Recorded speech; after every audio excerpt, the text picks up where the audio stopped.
ऐसे नाम केले जपता हरी हरि उच्चारण मंत्र हा अगाध हरि उच्चारण मंत्र हा अगाध बळे भूत बाधा भेणे ते ज्ञानदेव मुनी हरिवासा समर्थ न करवे अर्थ उपनिषदा हरिमुखे म्हणा पुण्याची गणना पूर्ण करी पांडुरंगा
कलावज्ञ जीवोद्धरार्थावतारं कलांकांतते शुद्धिकामोदिवक्त्रं कलानिशराभापनुरागरक्षं समाधिस्तमूर्तिं भजे ज्ञानदेवं नमो सद्गुरु कृपया ज्ञानदीपा नमो सद्गुरु सच्चिदानंदरूपा नमो सद्गुरु भक्त कल्याणमूर्ति नमो सद्गुरु भास्करा पूर्णकीर्ति संपाद्य ज्ञानञ्च विधाय भक्तिं विलोकितो येन समाधिराशः वैराग्यवन्तं सुविचारयुक्तं नमामि सोऽहं शिरसा वृन्तं ध्येयं सदा परिभवग्नमभीष्टदोहं तीर्थास्पदं शिवविरिञ्चिनुतं शरण्यं वृत्त्याद्यं प्रणतपालभवाब्धिमूर्तं वन्दे महापुरुषते चरणारविन्दं मस्तके पादयामि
हरिमुखे म्हणा पुण्याची गणना पूर्ण करी लोकचिंतन सेवेकरता प्राप्त असणार आहे अगाध कृपा वात्सल्य मूर्ती भगवान श्री ज्ञानोपाय माऊलींच्या हरिपाठ नामक ग्रंथातील 11व्या क्रमांकाचा अभंग असून या अभंगातून विश्व माऊली ज्ञानोपाय हरी नामाची फलश्रुती सांगतात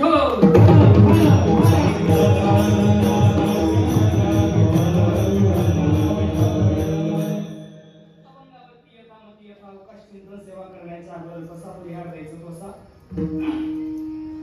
श्री क्षेत्र जायखेडा नगरीमध्ये गुरुवर्य प्रातस्मरणीय गुरुमाऊली कृष्णाची पूजी जायखेडकर अर्थात गुरुवर्य माऊलींच्या ऊर्जेतून गुरुवर्य माऊलींच्या तपस्येतून निर्माण झालेला हा दिवाळी संत भेटीचा कार्यक्रम गेल्या अनेक वर्षापासून निर्विघ्नपणे संपन्न होतोय आणि इथूनही पुढे यावत चंद्र दिवा करू हा कार्यक्रम असाच सुरू राहणार आहे यंदाची ही पाडव्याची कीर्तन सेवा माऊलींच्या आशीर्वादानंच तथा कृष्णाई प्रतिष्ठान यांच्या आज्ञेने माझ्यापर्यंत आली आहे आणि त्या निमित्तानं तुमच्या समोर प्रस्तुत आहे. खरं पाहता कंबर बांधेपर्यंत माझ्यावरती विश्वास नव्हता की मी इथं सेवा करतोय. वास्तविक पाहता ज्ञानोबांची ज्ञानेश्वरीमध्ये फार गोड भाषा आहे. 11व्या अध्यायामध्ये ज्ञानोबा बोलताय वाचून पडे ना वाची ना सेवा हे जाणे स्वामीची पैसिया ग्रंथाची योग्यता की असे. काही ज्ञानाचा नाही, तपस्येचा नाही, साधनेचा नाही, कुठल्याही पद्धतीचा अधिकार नसताना काय इथं उभा असेल त्याचं उत्तर तुकोबरायांच्या एका प्रमाणाने सापडलं. तुका म्हणे मज न घडता सेवा पूर्व पुण्य ठेवा ओढवला. काहीतरी पूर्व पुण्याच्या बळावरती ही सेवा प्राप्त झाली असावी. मग बोलायचं कसं? गुरु माऊली पाठीमागायचं समोर उपस्थित आहे आणि समोर तुम्ही सगळे महेश स्वरूप असणारे छोटे प्रेरणा करताय, कृपा दृष्टीने पाहताय. आदरणीय प्रत्यक्ष तुकोबराया कीर्तनासाठी उपस्थित आहे. सगळ्यांच्या कृपा आशीर्वादानं ज्ञानोबराय तुकोबराय स्वानंद सुखनिवासी सद्गुरु जोग महाराज तथा ही सगळी संत महंत आचार्य मंडळी जशी कृपा करेल त्या पद्धतीने सेवा करण्याचा प्रयत्न करतो. भजन करा.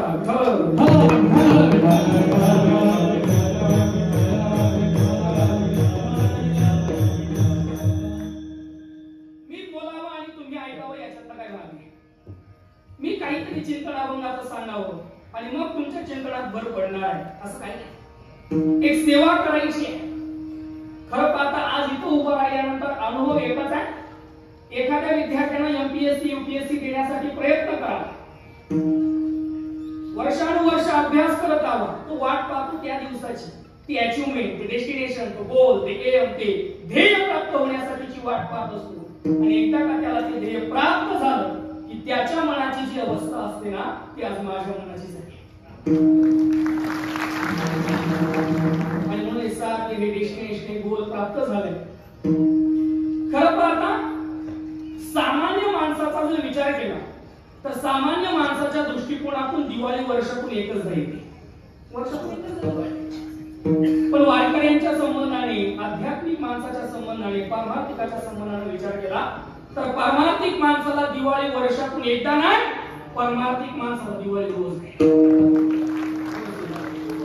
सदा सणसात आम्हा नित्य दिवाळी आनंदी निर्भय आमचा कैवारी बळी तुकोबराय बोलतायत.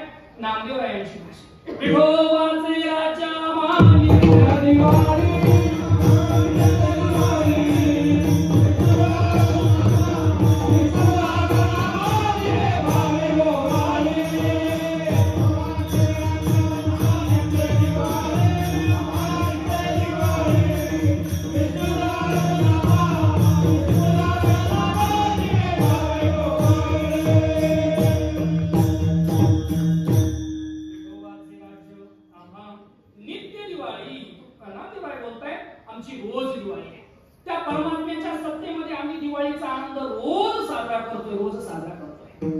दिवाळी म्हणजे आपण सगळे हिंदू संस्कृती जन्माला आलो. आपण सगळे दिव्याची उपासना करतोय म्हणजे ज्ञानाची उपासना करतोय. तमसोमा ज्योतिर्गमय म्हणून आपल्या सगळ्यांचा प्रवास तो ज्ञान स्वरूप असणारा परमात्मा त्या परमात्म्याच्या दिशेने चाललाय. अगदी दिवाळी शब्दाची व्युत्पत्ती जर करायची झाली दिवा अर्थात प्रकाश आणि आळी म्हणजे रांग असा अर्थ. दिव्यांची रांग, दिव्यांचा प्रकाश, जो दिव्याची अर्थात प्रकाशाची उपासना आपण सगळेजण करतो. वारकऱ्याची दिवाळी रोज आहे ना, रोज दिवाळी. पण तरी सुद्धा या दिवाळीचे थोडेसे अंतर्गत दोन भेद जर करायचे झाले तर या दिवाळीचे दोन प्रकार करता येतील. पहिला प्रकार ती म्हणजे संतांच्या भेटीची दिवाळी आणि दुसरा प्रकार देवाच्या भेटीची दिवाळी.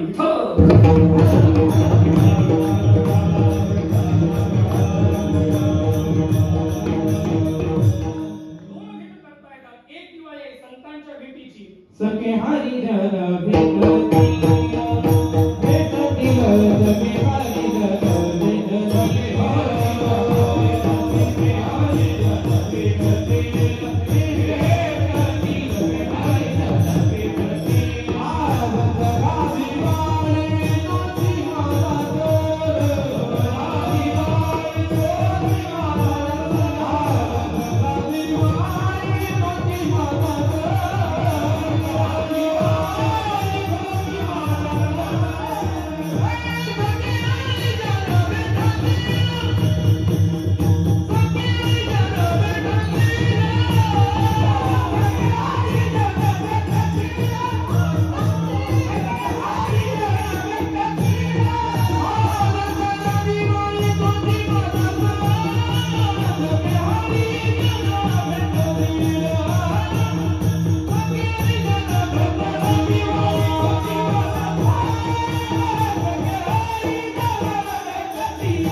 दीपावली ते दिवाळी दसरा सण ज्या दिवशी मला संत भेटतील त्या दिवशी आमची दिवाळी होणार आहे. पहिली दिवाळी साधूच्या भेटीची दिवाळी असते आणि मला वाटतं या दिवाळीचा आपण प्रत्येक वर्ष अनुभव घेतो.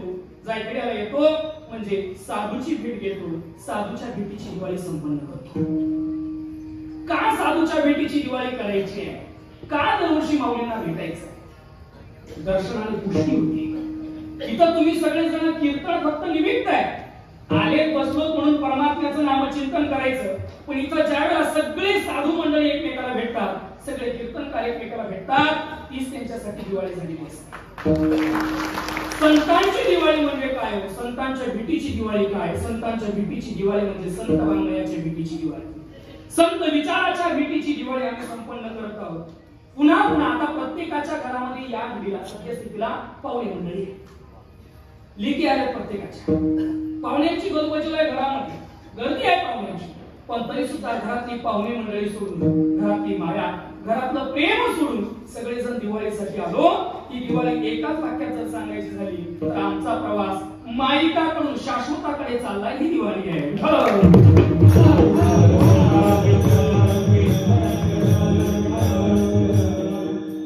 सोडून शाश्वताकडे धावत धावत येतो आम्ही माऊलींच्या स्वरूपाकडे. ही दिवाळी आहे. खरं पाहता मला एक माऊलींच्या संबंधाने वेगळी व्युत्पत्ती सांगायची आहे. बागलाण प्रांत आणि खानदेश प्रांताचा जर विचार केला तर या बागलाण प्रांतावरती आणि खानदेश प्रांतावरती कृष्णाच्या स्वरूपाचा विशेष प्रभाव. मी पुढे बोलणार कृष्णाच्या स्वरूपाचा विशेष प्रभाव. आता बागलाण प्रांत हा खानदेशात मोडायचा का, अशी जर प्रश्नावली उपस्थित झाली तर एका जुन्या कीर्तनकारानं उत्तर दिलं होतं, खानदेश प्रांताची व्याख्या काय करा. जुन्या कीर्तनकाराने खानदेश प्रांताची व्याख्या केली होती. म्हटले आदिशक्ती मुक्ताईचं शक्तीपीठ तर आदिशक्ती सप्तशृंगी मातेचं शक्तीपीठ, दोघही आदिशक्तींच्या मध्ये येणारा भाग म्हणजे खानदेश. या खानदेश शब्दाची उत्पत्ती कशी झाली? कान्हादेश म्हणतो आपण आणि कान्हादेशापासून खानदेश शब्द तयार झाला. मला मुद्दा मांडायचा आहे की कृष्णाच्या स्वरूपाचा या खानदेशावरती मोठा पगड आहे, मोठा प्रभाव आहे. आता कान्हादेश नावाचा विचार केला तरी कृष्ण.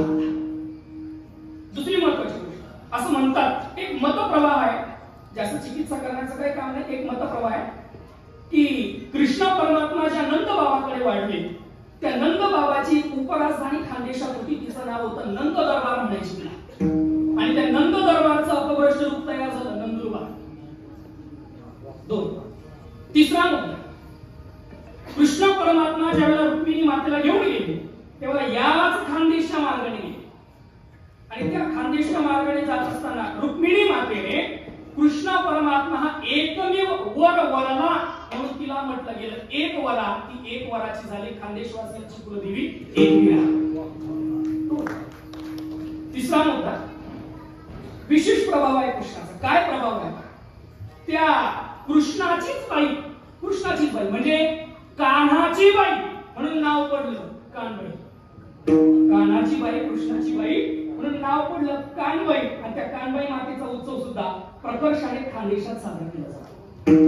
या खानदेशवासी सगळेचे सगळे कृष्ण परमात्म्याला जावई मानतात आणि म्हणून धोंड्याच्या महिन्यामध्ये अर्थात पुरुषोत्तम मासामध्ये जावयाला कपडे करण्याचा प्रकार खानदेशात प्रकर्षाला पाहायला मिळतो. पुढची महत्वाची गोष्ट अजून प्रभाव कसा सांगायचा आहे, कृष्ण परमात्म्याने गोवर्धनाची पूजा केली म्हणजे डोंगराची पूजा केली आणि आजही डोंगराचा पूजेचा जो परंपरा ती रीती आमच्याकडे आदिवासी बांधव डोंगरेदेव नावाने संपन्न करतात. नंद दरबार नंदुरबार, कान्हाची बाई कानबाई, एक वरा एक विरा, एक विरा, गोवर्धनाची पूजा डोंगरेदेव. अर्थात कृष्ण परमात्म्याच्या स्वरूपाचा खानदेशावरती अगोदर पासूनच प्रभाव आहे. पुढचं वाक्य बोलतो, पूर्वी कृष्ण परमात्मा होता आता कृष्ण माऊली. कृष्ण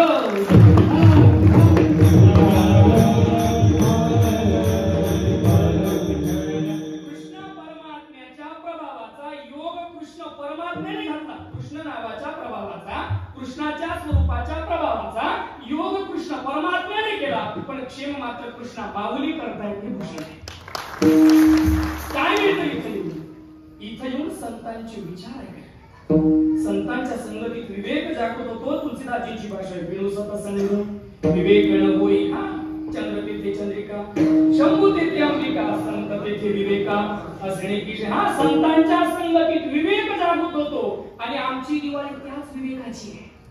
मी अविवेकाची काजळी खेळून विवेक दीप उजळी. ते योगिया पाहे दिवाळी निरंतर आम्ही विवेकाची दिवाळी करतो.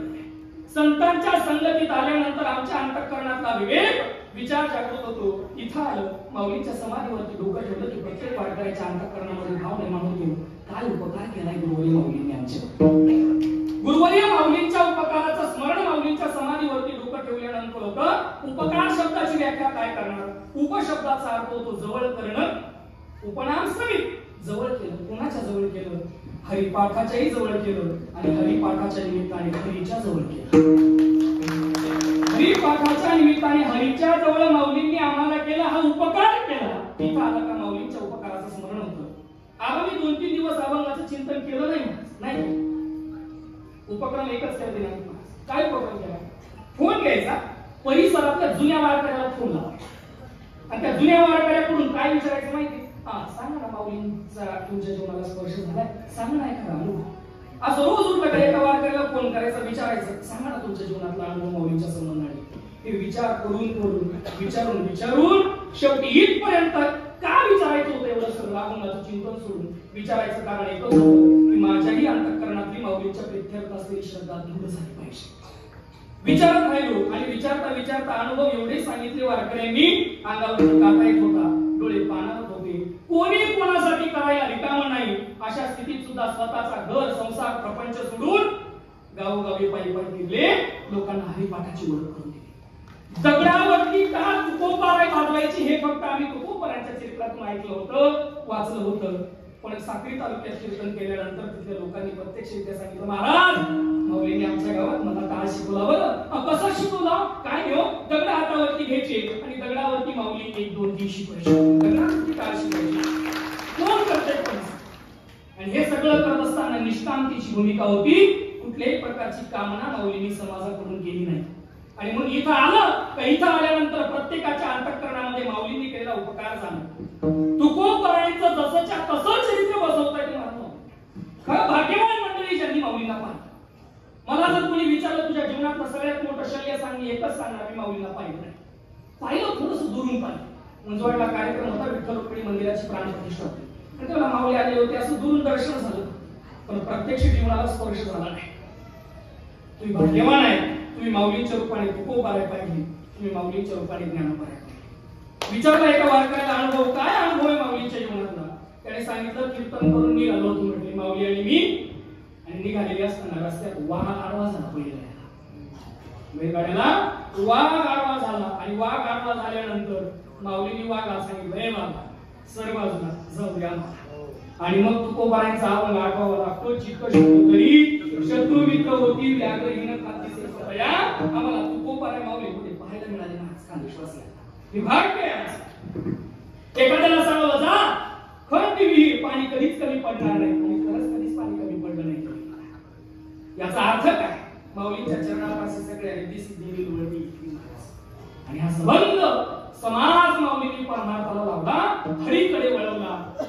हरिपाठाच्या निमित्तानं हरीकडे हा समाज सगळा वळवला. आणि मग इथं आल्यानंतर माऊलींच्या उपकाराचं स्मरण होते की माऊलींनी आमच्यासाठी काय काय केलंय. या सगळ्या विचाराची जागृती झाली. आणि मग परत जुन्या वारकऱ्यांच्या मनात विचार येतो अरे हा दगडावर टाळ वाजवले आता तर साधन उपलब्ध आहे आता केलं पाहिजे.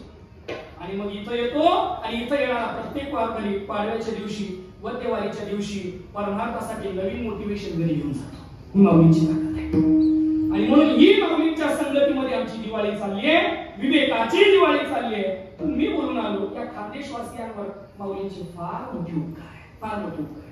जो माऊलींनी मुदांनी पुन्हा पेटवून निगेटिव्ह मनांना पॉझिटिव्ह केलं. पॉझिटिव्ह मनांना ऍक्टिव्ह केलं ते माऊलींनी.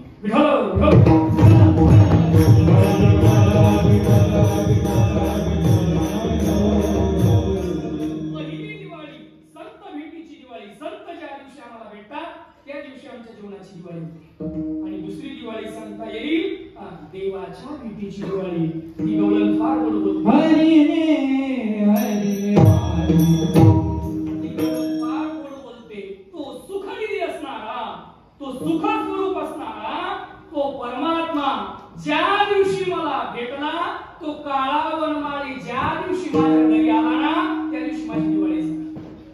सुखाचा सुखनिधी, सुखाचा मनोनी काळा दाबला मज पाचारी माये प्रेम नव्हाळी, मज झाली दिवाळी, दिवाळी प्रेम नव्हाळी, मज झाली दिवाळी. ज्या दिवशी थोडासा वाघ जखमी झाला, काय कळलं, तो परमात्मा ज्या दिवशी घरी आला त्या दिवशी आमच्या जीवनाची दिवाळी झाली. सावता महाराजांचं प्रमाण, सुखाचा सोहळा करुणी दिवाळी,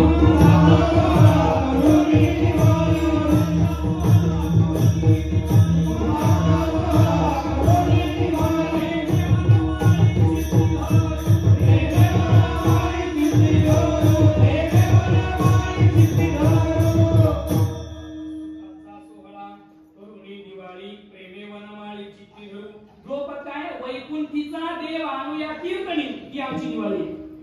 तो वनमाळी आम्ही चित्तात धारण करू, ही आमची दिवाळी आहे. तो परमात्मा ज्या दिवशी आमच्या घराला येईल ना, ती आमच्यासाठी दिवाळी आहे. आणि मग प्रत्येकाला परमात्मा भेटीची दिवाळी साजरी करावी वाटते. प्रत्येकाला वाटतं माझी दिवाळी साजरी व्हावी, दिवाळी व्हावी असं नाही वाटत, दिवाळी व्हावी असं वाटतं. आणि मग दिवाळी होणार कधी आहे? ज्या दिवशी कृष्ण परमात्मा घरी येईल त्या दिवशी आमच्या जीवनातली दिवाळी झाल्याशिवाय. ठीक आहे महाराज, साध्य निश्चित झालं. काय? कृष्ण परमात्मा घरी आला पाहिजे आणि मग आमच्या जीवनाची दिवाळी होणार आहे. तो कृष्ण परमात्मा, तो परमात्मा प्राप्त करायचा असेल तर काहीतरी साधन स्वीकारलं पाहिजे. 4 पद्धतीच्या साधनाचा विचार शास्त्राने सांगितला. पहिलं साधन कर्म, दुसरं योग, तिसरं ज्ञान आणि चौथं म्हणजे भक्ती. 4 साधनांचा विचार आहे. कशासाठी? ही साधना आम्ही काढली तर तो परमात्मा घरी येईल आणि परमात्मा घरी आली की आमची परमात्मा भेटीची दिवाळी झाल्याशिवाय राहणार नाही. पहिलं साधन आहे कर्माचं. कर्म साधनाने परमात्मा प्राप्त होतो. काय करायचं असतं? काय नाही, कर्म करायचं, पण मी केलं हे न म्हणता भगवान परमात्म्याच्या चरणावरती समर्पित करायचं. आणि या म्हणजे कर्माने परमात्म्याची प्राप्ती, कर्म करून नैष्कर्म्य अवस्थेपर्यंत पोहोचणं ही कर्माने भगवान परमात्म्याची प्राप्ती. अनेकांनी केली नव्हती. पण काय आहे, कर्म साधनामध्ये थोडासा दोष, एक रिस्क आहे. काय रिस्क आहे? ज्ञानोबा सांगतात, कर्तृत्वाचा मधु कर्मफलाचा आस्वादू, या नावबंधू कर्माचा की कर्म केल्यानंतर मी कर्म केलाय हा अहंकार आणि कर्मफळाची आशा, या 2 गोष्टी आपल्याला साध्यापासून वंचित ठेवतात. आणि दुसरी महत्त्वाची गोष्ट म्हणजे कर्म साधनामध्ये सूक्ष्मता आहे. कर्म हे साधन सूक्ष्म आहे. किती सूक्ष्म साधन आहे? अगदी जेवणाच्या ताटावर बसल्यानंतर आपण एक क्रिया करतो. काय क्रिया करतो? हातात पाणी घेतो, हाताला पाणी पिळतो आणि मग जेवणाला प्रारंभ करतो. का पिवायचं? सकाळचं पाणी ताटावरून गेल्यामुळे म्हणून पाणी का पिवायचं? पाणी पिरवण्याचं कारण की आम्ही जे जेवण जेवतोय ते आधी परमात्म्याला समर्पित करावं आणि मग खावं. बरं, पाणी पिरवण्याचा नियम आहे. नाथमार्ग भागवतात सांगतात किती पाणी पिरवावं? 1 उडदाचा दाणा भिजेल इतकं पाणी घ्या. आणि म्हटले कमी जास्त झालं तर दारू पिण्याचं पाप आहे. पाणी किती घ्यायचं? 1 उडदाचा दाणा भिजेल इतकं पाणी घ्यावं. पाणी कमी किंवा जास्त झालं तर दारू पिण्याचं पाप आहे. एखादा म्हणेल न पिरवलं नाही, जर पिरवलं तर परमात्मा चोर बोलताय. तै वत्तानाप्रदायित जो योग गुंते स्तेन एव सह स्तेन एव तो चोर आहे. कोण? जो मी दिलेले भोग मला समर्पित न करता का तो परमात्मा बोलता तो चोर आहे. आणि पाणी पिरवताना कमी जास्त झालं तर दारू पिण्याचं पाप आणि नाही पिरवलं तर चोर ठरतो. का करायचं नाही? गुरुवाराच्या मुखातून मधला मार्ग ऐकला होता, म्हणजे प्रयत्न करायचा. आता तेवढं पाणी घ्यायचा प्रयत्न करायचा. पाणी हातात घेतल्यानंतर श्लोक म्हणायचा, पाणी पिरवायचं, पुंडलिकवरदा म्हणायचं नाही लोक, श्लोक म्हणायचा, पाणी पिरवायचं आणि पाणी पिरवून झाल्यानंतर पुंडलिकवरदा म्हणायचं. असं काम सांगितलं. असं का? तर म्हटले पाणी हातात घेत असताना कमी जास्त होतं, त्यात आमची गीतेची संहिता, श्लोक म्हणताना कमी जास्त होतं. आणि मग श्लोक म्हणत असताना, पाणी पिवत असताना दोष तयार होतो आणि मग त्या दोषाच्या क्षमनासाठी नामचिंतन करा, पुंडलिकवरदा आहे. हा क्रम एवढं सगळं कशासाठी चाललंय? म्हणजे कर्माची वाट सूक्ष्म आहे. ठीक आहे महाराज, कर्माची वाट सूक्ष्म आहे. दुसरा एखादा मार्ग सांगा. दुसरा मार्ग शास्त्राने सांगितला योगाचा. योगाने भगवान परमात्म्याची प्राप्ती होत होती. पण कलियुगामध्ये योग करताना मोठ्या मोठ्यांना साध्य झालं नाही. आपली गमती पडते. स्वानंद सुखनिवासी सद्गुरु जोग महाराजांनी योग मार्गाचा अवलंब केला होता. परिणाम महाराजांच्या नाडीचा एक टोका कमी पडायला लागला. जिथं जोग महाराजांची ही अवस्था योगाच्या संबंध मंडळी तिथं आपल्यासारख्याची काय करतात. आणि म्हणून योग मार्गाने योगाच्या मार्गाने भगवान परमात्म्याची प्राप्ती व्हायची. पण पूर्वी आता मात्र तशी शरीरेची आयुष्याची मर्यादा राहिली नाही. तिसरा मार्ग महाराज ज्ञानाने परमात्म्याची प्राप्ती होते. ज्ञानाने परमात्म्याची प्राप्ती होते. काय करायचं असतं नक्की? अगोदर तो अधिकारी पाहिजे. अगोदर अधिकारी पाहिजे. अधिकारी साधन चतुष्टय संपन्न पाहिजे. विवेक, वैराग्य, क्षमानिषक्त, मुमुक्षुता त्याच्या ठिकाणी पाहिजे. हे सगळं झालं का त्याला योगी श्रीगुरु भेटले पाहिजे. श्रोत्रिय ब्रह्मनिष्ठ कृपाळू असणारे श्रीगुरु त्याला भेटले का मग श्रीगुरु उपदेश करतात तत्वमसी. साधक ग्रहण करतो अहम ब्रह्मास्मी. त्याला म्हणत ज्ञानाने परमात्म्याची प्राप्ती. हे किती अवघड आहे. आता जे 10 सेकंद बोललो ते कोणालाच कळलं नाही. एवढं अवघड आहे. साधन चतुष्टय संपन्नता वगैरे एवढं कठीण आहे. बरं जरी झाली ज्ञानाने भगवान परमात्म्याची प्राप्ती ज्ञानोबराय सांगतायत. नवल अहंकाराची गोटी विशेषण लगे ज्ञानापाठी सज्ञानाचे झुंबे कंठी नाना संकटे नाचवी. पर्याय काय? पर्याय एकमेव म्हणजे भक्ती.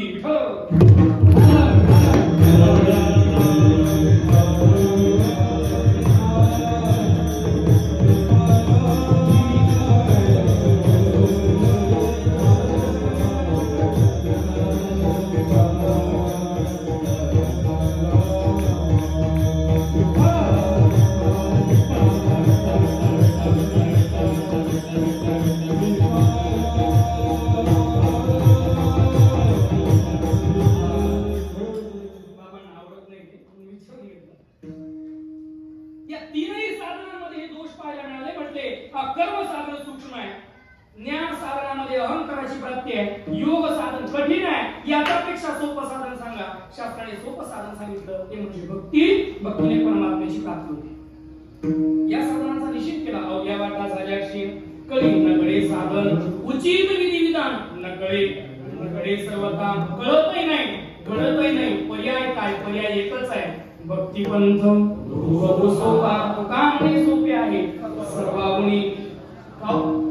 ते तुकोबार एकीकडे भक्ती पंथ बहु सोपा आणि तेच तुकोबार एकीकडे भक्ती तो कठीण म्हणजे असं कोणी बोलणं बरं नाही.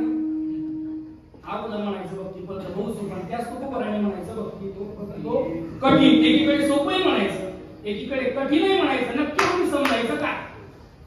आताचे प्रमाण म्हटलं ना तुका म्हणे सोपी आहे सर्वांनी. त्यातच उत्तर आहे. वास्तवात पाहायला गेलं तर भक्ती कठीणच आहे पण सोपी आहे. कसे? सर्वाहुनी. वास्तवात पाहायला गेलं तर भक्ती कठीणच आहे पण अन्य साधनांच्या सापेक्ष सोपी आहे.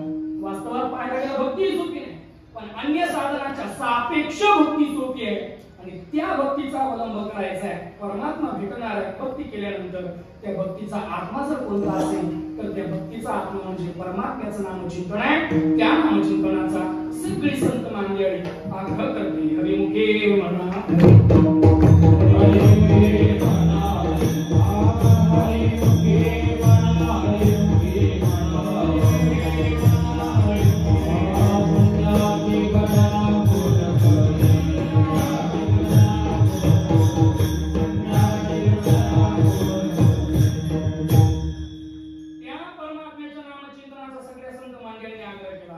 हरिमुखे म्हणा हरिमुखे म्हणा हरिमुखे या हरिपाठ शब्दाची व्युत्पत्ती जर पाहायला गेलो तर हरे हरे हे पाठ. किती हरिपाठ? हरीचा पाठ त्याला हरिपाठ. दुसरी व्याख्या करता येईल हरे हे पाठ यस्मात सहा हरिपाठ. ज्याच्या हरीचा पाठ आहे तो हरिपाठ. तिसरी व्याख्या करता येईल हरे हे पाठ येण तो हरिपाठ. ज्या साधनाने हरीचा पाठ होतो ते साधन म्हणजे हरिपाठ. हरीचा पाठ हरिपाठ. हरीचा पाठ ज्याच्यात आहे तो हरिपाठ. हरीचा पाठ ज्या साधनाने होतो तो हरिपाठ. पण आता ऐका या तिघही व्याख्येमध्ये कमतरता पाहायला मिळते. काय कमतरता आहे? नामाशिवाय नामीचा स्वतंत्र उच्चार संभवत नाही. नामाशिवाय नामीचा स्वतंत्र उच्चार संभवत नाही. परिणामाने आम्हाला हरिपाठाची व्याख्या करावी लागते. हरे हे नामनः पाठ इति हरिपाठ. मध्यम पदलोपी समास करायचा. नाम पदाचा लोप करायचा. हरीच्या नामाचा पाठ तो हरिपाठ. आणि मग हरिपाठामध्ये हरीच्या नामाच्याच पाठाचा ज्ञानोबराय आग्रह करतायत. हरिमुखे म्हणा हरिमुखे म्हणा पुण्याची गणना नको न करी हरी हरी म्हणायला लागते. या चरणामध्ये विरुक्ती पाहायला मिळते. हरिमुखे म्हणा आता विरुक्ती का आली काय आली आपला पर्याप्त अभंग तो नाही, पण तरी सुद्धा एक ओझरत सांगू ही विरुक्ती सोडवायची असेल तर एक सोपा पर्याय. काय सोपा पर्याय? तीन शब्द आहेत. हरिमुखे म्हणा या तिघही शब्दांना एक एक वेळेला चकार लावायचा. विरुक्ती सोडवायची असेल तर तिघ शब्दांना एक एकदा चकार लावायचा. हरिमुखे म्हणा तिघ शब्दांना एक एकदा च लावायचा. हरिच मुखे म्हणा, हरिमुखेच म्हणा आणि हरिमुखे म्हणाच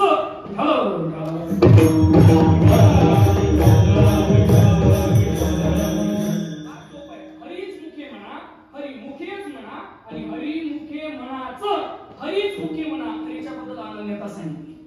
2 हरिमुखेच म्हणा म्हणजे वैखरीवाडीने त्याचं नामचिंतन करा आणि हरिमुखे म्हणाच माझ्या विठोबाचे नाम अट्टहासी उच्चारा आग्रह ज्ञानोबाय करताय. हरिमुखे म्हणाच म्हटलं ना मी हरी हरी मुखाने. बरं तुमच्या या बोलण्याला काही वेदशास्त्राचं प्रामाण्य? हो, वारकरी संप्रदाय हा वेद प्रमाणित संप्रदाय आहे.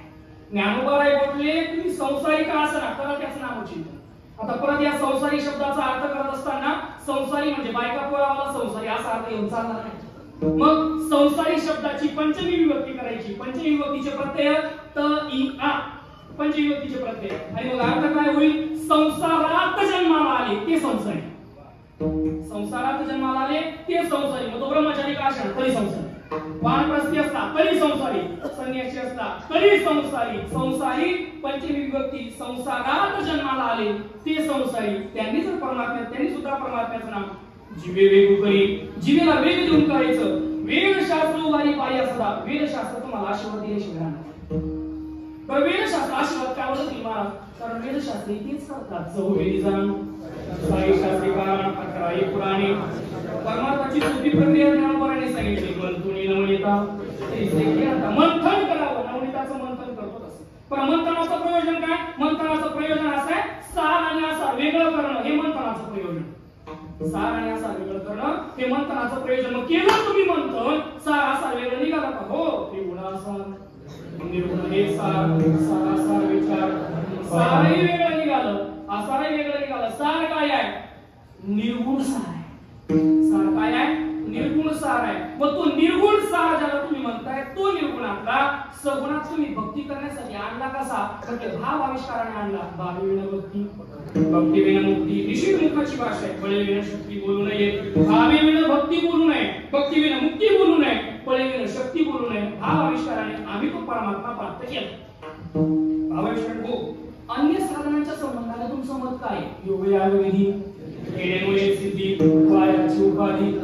आम्हाला तरुण जाण्यासाठी पर्याय काय? ज्ञानदेव सांगे दृष्टांताची मात. साधूची संगती कृपाय. साधूची संगती केली की आम्ही तरुण जाणार, उद्धार होणार. पण साधूच्या संगतीत नक्की भेटणार काय? म्हणजे बोध मिळणार, ज्ञान मिळणार. बरं तो बोध प्राप्त झाल्यावर ते ज्ञान प्राप्त झाल्यावर अवस्था काय होते? साधू बोध झाला, केला, साधूचा बोध प्राप्त झाला, तो नुरून उरतो. तो नुरून कसा उरतो याचा विचार आपण देवालयाच्या वेळेला केलेला आहे. महाराज हा साधूच्या संबंधातला विचार आहे. जो असाधू आहे त्याच्या संबंधाने काय? पुन्हा निषेध मुखाची भाषा आहे. पर्वताप्रमाणे पातक करणे नाही जासी भक्ती, तो पतित भक्त ज्ञानदेवा प्रमाण. आत्मा निदान सर्व गती पूर्ण एक नामे. तो हरी तो आत्मा प्रत्येक घटामध्ये व्याप्त आहे. मग प्रत्येक घटामध्ये व्याप्त असणारा तो परमात्मा जर प्राप्त करायचा असेल तर आकळावा श्रीपती. कसा? संतांची संगती, मनोमार्ग गती, आकळावा श्रीपती. येणेपंथी श्रीपती आकळावा, मनोमार्ग गती, संतांची संगती. काय होणार? तेथे रामनाम होईल श्रवण, एकतत्व नाम साधिती साधन, द्वैताचे बंधन न बाधिजे. द्वैत त्याला बाधत नाही, ज्ञान प्राप्त होतं म्हटले. कठीण असतं पाहिजे ते नाही. ज्ञानदेव म्हणजे नाम हे सुलभ आहे, सोपं आहे. पण काय सोपं म्हटलं का जनसामान्यांची सोप्या गोष्टीकडे पाहण्याची दृष्टी ही उपेक्षात्मक होती. सामान्य माणसं सोप्या गोष्टीकडे उपेक्षेने पाहतात. जेवढं साधन कठीण तेवढं फळ चांगलं अशी भावना. आता थोडंसं मला नाव बरोबर. आता जरी तयार करायचे पण करा सांगितलं तुम्हाला रामकृष्ण पाहिजे, एकादशी केली पाहिजे, सोमवार केला पाहिजे. नाही मग अमावस्येच्या रात्री 12 वाजता उठा, बेलाचं पान घ्या, त्याला मध लावा आणि शिवजीच्या लिंगाला चिकटवा. हा मग बाबा हुशार होता. जेवढं साधन कठीण तेवढी फलप्राप्ती चांगली, अशी आमची धारणा झाली. ज्ञानोबा तुम्ही सोपं सांगताय म्हणजे हलक असलं पाहिजे, उपेक्षात्मक दृष्टी होते. ज्ञानोबा बोलताय जरी सोपं आहे तरी सुद्धा उपेक्षणीय नाही. अरे नामचिंतनाच्या सापेक्ष उलट ज्ञानाची प्राप्ती कठीण आहे. मागं पाहिजे किती कठीण आहे. नामचिंतनाच्या सापेक्ष ज्ञानाची प्राप्ती कठीण आहे. पण असं कठीण असणारं ज्ञान त्याची जरी प्राप्ती तुला झाली, तू जर परमात्म्याचं नामचिंतन करत नसेल तर व्यर्थ त्याचे ज्ञान. विष्णू विनाजग त्याचे ज्ञान, रामकृष्ण म्हणून नाही ज्याचे त्याचे ज्ञान व्यर्थ. जो परमात्म्याचं नामचिंतन करत नाही त्याचं ज्ञान व्यर्थ. ज्ञानोबा ज्ञानाचं जाऊ दे, तुम्हाला ज्ञानही नको म्हणतात परमात्म्याच्या नामाशिवाय, योगही नको म्हणतात परमात्म्याच्या नामाशिवाय. आम्हाला दर दिवाळीला एक सवय. काय सवय म्हटले, पाहुणे पण एकत्र आलेले असतात, टूर काढतो म्हणजे शुद्ध मराठी तीर्थयात्रा करण्यासाठी. पण ज्ञानोबा म्हटले किती तीर्थयात्रा कर, पण नामचिंतनामध्ये जर तुझं चित्त नसेल, चित्त नाही नामी हा सगळे बोलताय ही माऊलीचीच कृपा आहे. बरं सगळे आईपण बोलताय ही माऊलीचीच कृपा आहे. वेळी संगमी नाना करते ब्रह्मी चित्त नाही नामी तरी ते व्यर्थ. ज्ञानोबा तुम्ही योग यागाडी साधना पण नामचिंतनाशिवाय लोक म्हणतात, ज्ञान पण नामचिंतनाशिवाय लोक म्हणतात, तीर्थयात्रा सुद्धा नामचिंतनाशिवाय लोक म्हणतात. अहो एखादा सगळं करत असेल पण नामचिंतन करत नसेल तर ज्ञानोबा म्हटले त्याच्यासारखा पापी तो. नामासे विमुख तो नर पापी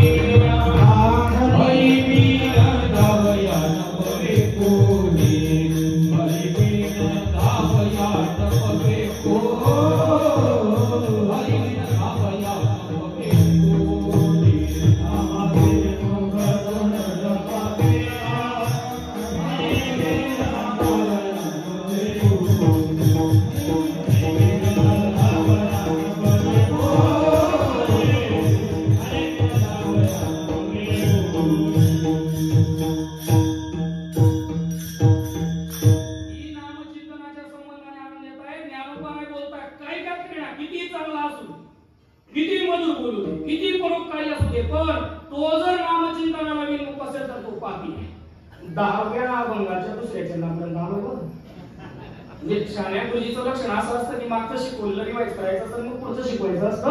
गुरुजी शिक्षक होते म्हणून सांगितलं बाकी काय. नामासे विमुख तो नर पापिया, जो नामचिंतनाला विमुख आहे तो पापी म्हटले. मग आता ऐका, तो नामचिंतनाला विमुख असणारा तो पापी, तो जर पुण्यमनामध्ये परिवर्तित करायचा असेल तर तो नामचिंतनाला विमुख आहे ना, तो सन्मुख करावा लागेल. तो नामचिंतनाला सन्मुख झाला, तो नामचिंतन जर त्याने केलं तर त्याच्या जीवनातल्या अनंत पापाच्या राशी जळून जातील. हरी उच्चारणी अनंत पापाचे, हरी उच्चारणी अनंत पापाचे, हरी उच्चारणी अनंत पापाचे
हरी उच्चारणी अनंत पापराशी जाती लयासी क्षणमात्रे तो जो नामाचे विन्मुख पापी होता ना, तो जर पुण्यवान करायचा असेल तर तो नामचिंतनाला समुख झाला पाहिजे. त्याने जर नामचिंतन सुरू केलं तर या हरिनामाचा प्रताप आहे की या हरीच्या नामचिंतनाने अनंत पापराशी जातील लयासी क्षणमात्रे अनंत पापराशी असू देत म्हटले. या हरीच्या नामचिंतनाने त्याची पाप निवृत्त होते. ज्ञानोपराय हरिपाठामध्ये हरीच्या नामाच्या पाठाचा आग्रह जरी करत असले तरी बऱ्याच वेळा कृष्ण, राम, नारायण याही नामांचा उल्लेख हरिपाठामध्ये पाहायला मिळतो. नित्य सत्यामी हरिपाठ ज्यासी उपक्रम अभंगाचा हरिनामाने आणि त्याच अभंगाचा उपसंहार ज्ञानोबराय करतायत. ज्ञानदेवा पाठ नारायण नाम म्हणजे नारायण नामामध्ये आणि हरिनामामध्ये भेद नाही. कोणतंही नाम असो हरिनामाने ज्ञानोबराय प्रकर्षाने बोलतायत. हरीच्या उच्चारणाने तुमच्या जीवनातली अनंत पापराशी निघून जाते. आता या हरी शब्दाची व्युत्पत्ती रुहरती धातूपासून झाली. रुहरती धातूपासून हरी शब्दाची व्युत्पत्ती म्हणजे काय हो? हा हरण करतो. हरण करतो म्हणजे चोरतो, हिरावून घेतो. हरी म्हणजे कोण? जो हिरावून घेतो, जो चोरून घेतो त्याला हरी म्हणतात. काय काय चोरतो हरी? या हरीच्या चोरीच्या संबंधाने तीन गोष्टी मला तुमच्या समोर ठेवायच्या आहेत. हा हरी आहे ना, हा हरी तीन गोष्टी चोरतो. कोणत्या कोणत्या तीन गोष्टी चोरतो म्हटले? हा हरी कर्म चोरतो. दोन, हा हरी चित्त चोरतो. आणि हा हरी पाप चोरतो.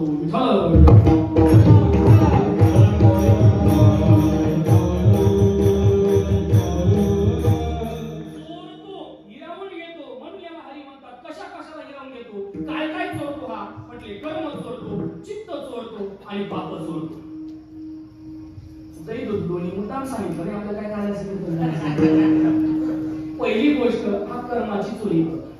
कर्माची चोरी करतो प्रकार असा घडला त्या गोकुळामध्ये. असं दिवाळीचा सण मस्त जल्लोषात साजरा होतो. त्या दिवाळीच्या सणामध्ये एका गवळणीने अतिउत्साहामध्ये कृष्ण परमात्म्याला घरी फराळाला बोलवलं. कृष्णाला कृष्णा उद्या आपल्या घरी फराळाला ये. कृष्ण म्हटले चालेल. कृष्ण परमात्मा दुसऱ्या दिवशी त्या गवळणीच्या घरी फराळाला गेले. आणि त्या गवळणीच्या घरी फराळाला गेल्यानंतर आता दिवाळीमध्ये काय विशेष नाश्ता बनवायची गरज राहते, सगळं तयारच असते. चिवडा, शेवगा असेल नसेल त्या गवळणीने एका प्लेट मध्ये आणलं. कृष्ण परमात्म्याला दिलं. कृष्ण परमात्म्याने त्या दिवाळीचा फराळ करायला सुरुवात केली. तो फराळ खाल्ला. अजून मागितला, गवळणीने अजून दिला. कृष्ण परमात्म्याने तो फराळ संपेपर्यंत खाल्ला. एवढा भुकाळ असणारा तो कृष्ण परमात्मा ती गवळण म्हणते, हे बाबा संपला आता, गपरा.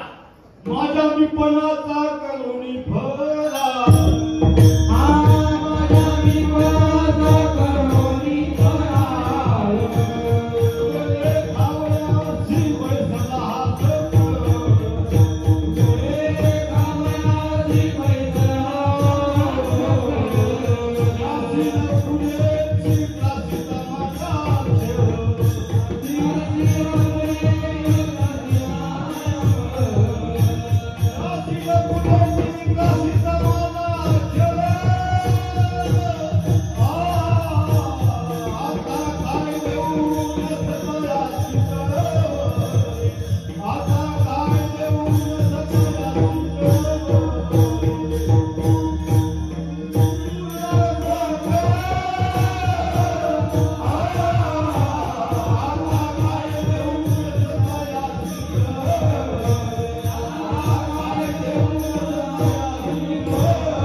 आपण काय काय फराळ केला म्हटले? माझ्या मीपणाचा करुणी फराळ.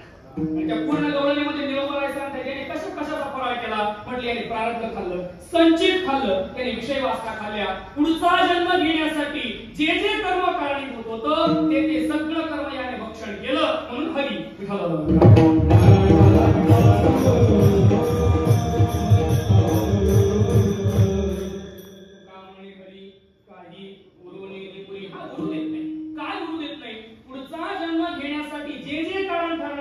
त्या सगळ्या कर्माचा हात चोरून घेतो, कर्म चोरून घेतो, कर्माचं अपहरण करतो, म्हणून याला नाव पडलं हरी.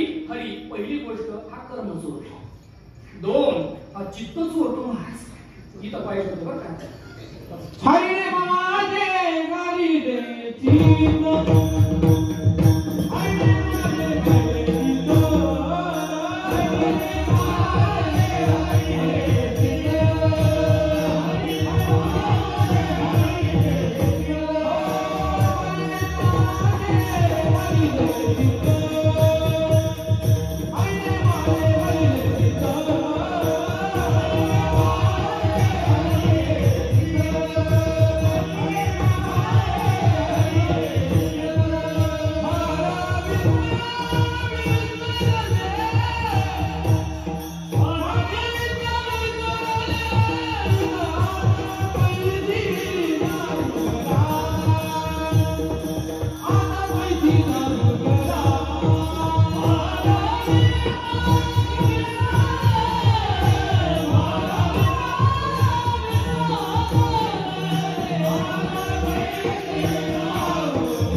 नवीनच लग्न करून आलेली गवळण होती. नवीनच लग्न झालं तर आता लग्न नवीनच होतं, पण तरी नवीन लग्न करून आलेली गवळण होती. आणि ती गवळण आल्यानंतर नांदायला आली. नांदायला आलेल्या गवळीला सासू नांदायला आलेल्या गवळीला सासू सांगायची, संध्याकाळी आरशात पाहायचं नाही, घराच्या बाहेर निघायचं नाही, संध्याकाळी मेकअप इंग्लिश मध्ये शृंगार करायचा नाही, अजिबात नाही, आरशात पाहायचं नाही, बाहेर निघायचं नाही, अजिबात नाही. ती गवळण विचार करायची, मी आता नांदायला आली, माझी सासू मध्ये एवढी दमदाटी का बरं करते? पूर्वी सासू खराब आहे होत्या ना, एवढी दमदाटी का बरं करत असते ती सासू? ती गवळण विचार करायची, एवढी दमदाटी करते बा, आरशात करू नको, शृंगार करू नको, आणि बाहेर तर मुलीच जायचं नाही संध्याकाळी. ती गवळण विचार करते, माझी सासू मला संध्याकाळी घराच्या बाहेर जाऊ का देत नाही. तिने असा विषय दुपारच्या मीटिंग मध्ये शेजारच्या गवळणीपाशी काढला आणि शेजारच्या गवळणीला म्हटले, का माझी सासू मी नांदायला आल्यापासून मला रोज एकच गोष्ट सांगते. काय गोष्ट सांगते? संध्याकाळी आरशात पाहायचं नाही, संध्याकाळी शृंगार करायचा नाही, संध्याकाळी बाहेर निघायचं नाही, रोज हेच सांगते. का बरं माझी सासू मला बाहेर निघू देत नसेल? मग शेजारच्या गवळणीला उपदेश केला, म्हटली एक काम कर, तुला काय प्रश्न पडलाय, बाहेर का बरं निघू देत नाही असं ना? हा, एक काम कर, काय निघून पाय, वेगळं नाही, बाहेर बाहेर.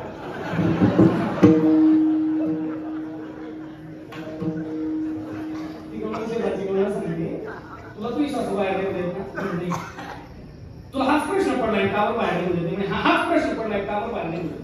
म्हणजे मग एक काम करा, प्रश्न पडला ना, बाहेर निघून पाय, कळेल तरी तुझी सासू तुला घरातून बाहेर का निघू देत? म्हणजे बरोबर आहे, पण म्हणजे आता जमत अशी आहे, माझी सासू मला नको म्हणते बाहेर निघायला, संध्याकाळी तीच बाहेर उभी राहते असं मला निघायचं आता. पण एक काम कर, गॅलरीत जाय, सासू खालसा झाला, तू गॅलरीत जाय, मग बाहेर आली मोका दिला चालेल ना. दुसऱ्या दिवशी त्या गवळणी शृंगार केला, चांगला शृंगार केला संध्याकाळच्या. जे सासूने नको नको सांगितलं होतं ते सगळं शृंगार केला, आरशात पाहिलं, मेकअप केला, बाहेर निघाली, गॅलरी मधून पाहायला लागली आणि पाहिलं तिला काय पाहिलं माहितीये? सावळा नंदाचा कोणा पाहिला, ते गोरज ती माती त्याच्या अंगावर घेऊन आली, दिसायला सावळा होता, खांद्यावर काठी होती, हातात काठी होती, कमरेला पासही खोलली होती. एवढा सुंदर परमात्मा तिने पाहिला आणि पाहतच राहिली. पाहिला नंदाचा नंद, तेने वेधलेले मन, मन वेधले म्हणजे चित्ताची चोरी केली. आणि मग सासूला घरात पडायची, घरात होय म्हणे आता शक्य, आता शक्य. आणि मग सासू सुनेला सांगायला लागली, बाई एवढ्या एका कारणामुळे मी तुला सांगत होती बाहेर निघून, कारण माझी सासू मला असंच सांगत होती बाहेर निघू नको. मी ऐकली नाही. ज्या दिवसापासून बाहेर निघाली त्या दिवसापासून संध्याकाळचा स्वयंपाकाचा वेळ चुकायला लागला. अरे माझे चित्ताची चोरी करतो महाराज म्हणून हा हरी. पहिली गोष्ट कर्माची चोरी करतो म्हणून हरी. दुसरी गोष्ट चित्ताची चोरी करतो म्हणून हरी. आणि तिसरी गोष्ट हा पापाची चोरी करतो. ऐसी हे गरज गुवई खरी.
पहिल्या विलांटीवाला हरी म्हणजे परमात्मा आहे आणि दुसरी विलांटीवाला हरी हे क्रियापद आहे.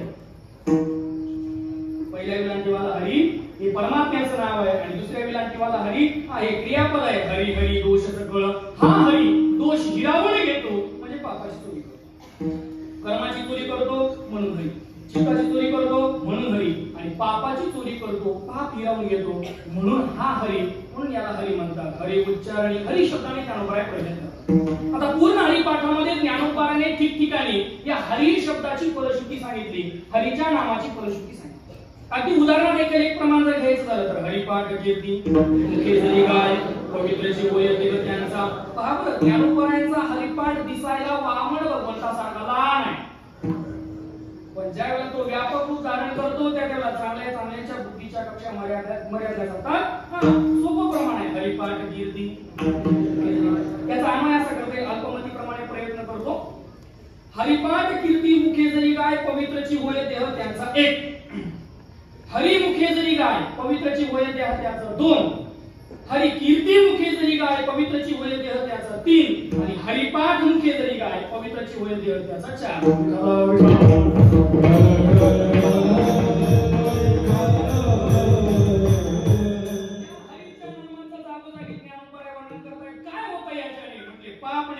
हरी उच्चारणी अनंत पापराशी पाप निघून. आता एक पाप म्हणजे काय? आता पापाचे शास्त्राने अनेक प्रकार केले.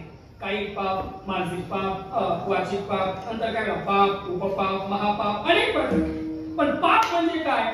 पाप म्हणजे काय असं जर तुकोबारांना विचारलं तर तुकोबार पापाची व्याख्या करतात. पाप त्याचे नाव न विचारी सांगितलं.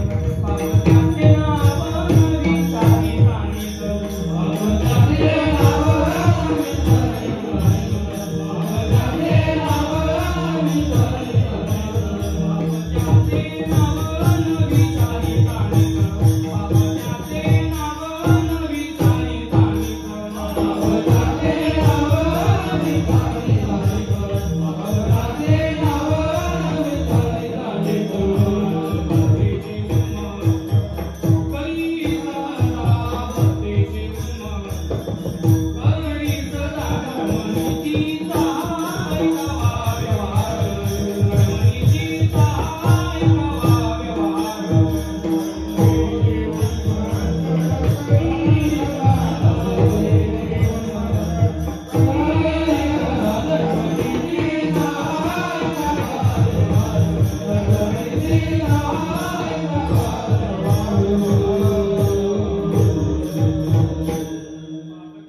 आता एक पाप आहे ते घडतं तरी काय? पाप घडण्याचं कारण तरी काय? पाप उद्भवण्याची पाप घडण्याची तीन कारणे शास्त्राने सांगितलं. पहिलं कारण दिलं विहितस्य अनुष्ठानात. दोन निंदितस्य सेवनात. तीन इंद्रियाणाम अनिग्रहात नरः पतनं गच्छति. तीन कारणामुळे पाप घडतं. विहितस्य अनुष्ठानात जे शास्त्र मान्य आहे त्याचा आपण अनुष्ठान अनुष्ठान करत नाही, शास्त्र मान्य गोष्टीच्या अनुष्ठानाचा अभाव पहिलं. 2 का पाप घडतं? निंदितस्य सेवनात, जे शास्त्राने निषिद्ध सांगितलंय त्याचं सेवन करायचं, ते करायचं म्हणून पाप घडतं. आणि 3 का पाप घडतं? इंद्रियांना अनिग्रह, इंद्रियांचा अनिग्रह घडला की पाप घडतं. या पापाचा नाश केला पाहिजे. ज्ञानोबा पाप घालवण्यासाठी पर्याय करतात. एखादा प्रश्न करेल, महाराज पाप का केलं पाहिजे? गुरुवरे बाबा फार गोड सांगतात, म्हणजे एखाद्याची अशी पण ओळख निर्माण झाली पाहिजे ना की मी या जगातला स्पेशालिस्ट पापी होतो. काय घालवायचंय? स्पेशालिस्ट पापी म्हणून ओळख झाली, काय अडचण काय? तेवढा एकच ट्रेन राहिला फक्त आता जगात स्पेशालिस्ट पापी होण्याचं. मग झालो आम्ही का घालवायचं काय पाप? महाराज म्हणतात पाप काय घालायचं माहिती? प्रत्येकाला सुखाची इच्छा आहे, बरोबर? आणि मग इक्वेशन अर्थात समीकरणच आहे. काय समीकरण आहे? म्हटले पाप बरोबर दुःख आणि पुण्य बरोबर सुख. सुख पाहिजे असेल तर पुण्य पाहिजे, आणि दुःख जाणं वाटत असेल तर जीवनातलं पाप संपलं पाहिजे. प्रत्येकाला सुखाची अपेक्षा आहे. दुःख येतं का? पापामुळे दुःख येतं, म्हणून पाप घालवायचं आहे. एखादा आता अर्जुनाचा फार मोठा प्रश्न आहे परमात्म्याला. अर्जुन परमात्म्याला बोलतो, देवा सगळ्यांना कळतं नाही पाप केल्यामुळे दुःख होतं, सगळ्यांना कळतं पाप केल्यावर दुःख होतं, पण तरी सुद्धा लोक पाप का करतात? आता केण प्रयुक्तोयम पापंचरती पुरुषः अनिच्छन्नपि वार्ष्णेय बलादिव नियोजित. परमात्म्याला अर्जुन प्रश्न करतो, देवा एखाद्याची इच्छा नसताना सुद्धा तो पाप करण्यासाठी प्रवृत्त का होतो? परमात्म्याने दिलेलं उत्तर फार गोड आहे. परमात्मा बोलतो, तो पाप का करतो? कामयेश क्रोधयेश रजोगुण समुद्भवः महाशनो महापाप्मा विद्ये नदिहा वैराम. विद्याना दिहा वैराम हे शत्रू आहे, हे शत्रू आहेत म्हटले. आणि मोठे खाराड शत्रू आहे. महाशनो महाअशनो हे मोठे शत्रू आहेत म्हटले. काम आणि क्रोध, काम आणि क्रोधाच्या योगामुळे पाप घडतं. पण काम आणि क्रोध अर्थात विषयासक्ती ही तरी जीवाला का घडते? बरं, विषयासक्ती ही स्वाभाविक आहे का? विषयासक्ती ही सनिमित्त, याचा विचार करणं गरजेचं आहे. विषयासक्ती जर स्वाभाविक म्हटली तर कोणत्याही साधनाने तिची निवृत्ती होणं शक्य नाही, जर विषयासक्ती स्वाभाविक असेल तर. आणि मग विषयासक्ती जर सनिमित्त असेल तर तिची निवृत्ती करता येते. विषयासक्ती होण्याचं कारण काय? विषयासक्ती होण्याचं कारण आहे देह आणि इंद्रियांचा तादात्म्य बाळगणं, आसक्ती बाळगणं. दुःखाचं मूळ पाप, पापाचं मूळ काम आणि क्रोध. आणि मग काम आणि क्रोध हे विकार उद्भवण्याचं कारण काय? त्याचं कारण आहे देह आणि इंद्रियांची आसक्ती. नाथ महाराजांचं प्रमाण आहे. नाथ महाराज बोलताय, म्हटले काम आणि क्रोध उद्भवतात याच्यामुळे पाप घडतं, पापामुळे दुःख होतं, हे पण खरं. पण या जगातलं सगळ्यात मोठं पाप जर काय असेल तर स्वतःला देह म्हणवून घेणं सगळ्यात मोठं पाप आहे. मी देह म्हणता ब्रह्महत्या कोटी.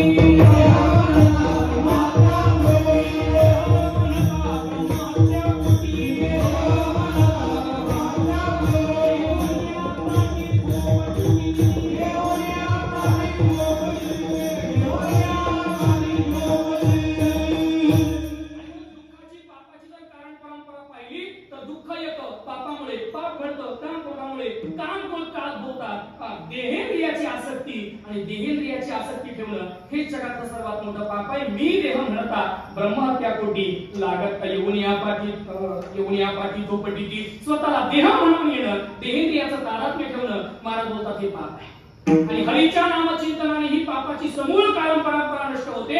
हरीचं नामचिंतन केलं की दुःख जातं. हरीचं नामचिंतन केलं की त्या दुःखाचा मूळ असणारे पाप तेही जातं. जळतील पापी जन्मांतर. पण त्या पापाचं मूळ असणारा काम क्रोध हे सुद्धा हरीच्या नामचिंतनाने जातं. तुका म्हणे देह होईल विठ्ठले काम क्रोधे केले धरते. आणि त्या परमात्म्याचं नामचिंतन केलं की देहेंद्रियाचं तादात्म्य मी ब्रह्म असं न म्हणता होयंग हरिरूप ब्रह्मभूत काया तसे कीर्तनी भाग्य तरी गुणी देवाईसा. हा देह राहत नाही, हा देह शिवरूप होतो. म्हणून पापाची पूर्ण परंपरा या परमात्म्याच्या नामचिंतनाने नष्ट होते.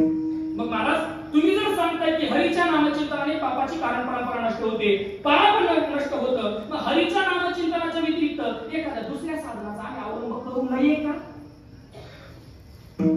जर साधनाने पापाची निवृत्ती होईल, आता ऐका, नामचिंतनाने पापाची निवृत्ती होते असं जर म्हटलं तर एक आरोप असा पण होऊ शकतो की नामचिंतन जीवाला पाप करण्यासाठी प्रवृत्त करतं. मी जाणीवपूर्वक बोलतो.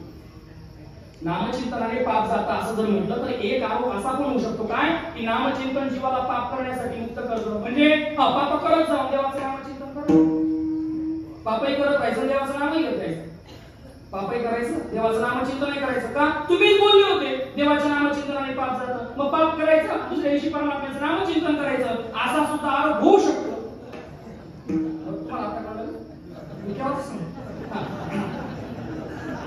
असा आरोप होऊ शकतो मग दुसऱ्या साधनांचा आम्ही विचार करू नये का निळोबाराय सांगताय इतर साधने फलकामध्ये येतील आणि पुनरुक्ती तिकडे वास या हरीच्या नामचिंतनाने तुम्ही जो म्हणताय ना हरीचं नामचिंतन करेल पापाची निवृत्ती होईल तो परत पाप करायला प्रवृत्त होईल तसं घडणार नाही का घडणार नाही हरीचं नामचिंतन नुसतं पाप घालवत नाही तर हरीचं नामचिंतन पाप करण्याची वासना सुद्धा घालवत हरीचं नामचिंतन फक्त पाप घालवत नाही तर पाप करण्याची वासनाही घालवतं कारणासह वर्तमान कार्याची निवृत्ती परमात्म्याच्या नामचिंतनाने होते हरी उच्चारणी अनंत पापराशी जाती लयासी क्षणमात्रे लय होणार पण तो आत्यंतिक लय होणार आत्यंतिक लय होणार कारण परंपरेसह एक पाप नष्ट होणार जातीला लयासी क्षणमात्रे क्षणाने जाणार क्षणमात्रात जाणार हे जाणार कसं हे दृष्टांताने ज्ञानोबाराय सांगतायत दुसरं दृढाग्नी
कशा पद्धतीने जातील तृण अग्नी मिळे गवताचा आणि अग्नीचा संयोग झाला का गवत जळतं का अग्नी होतं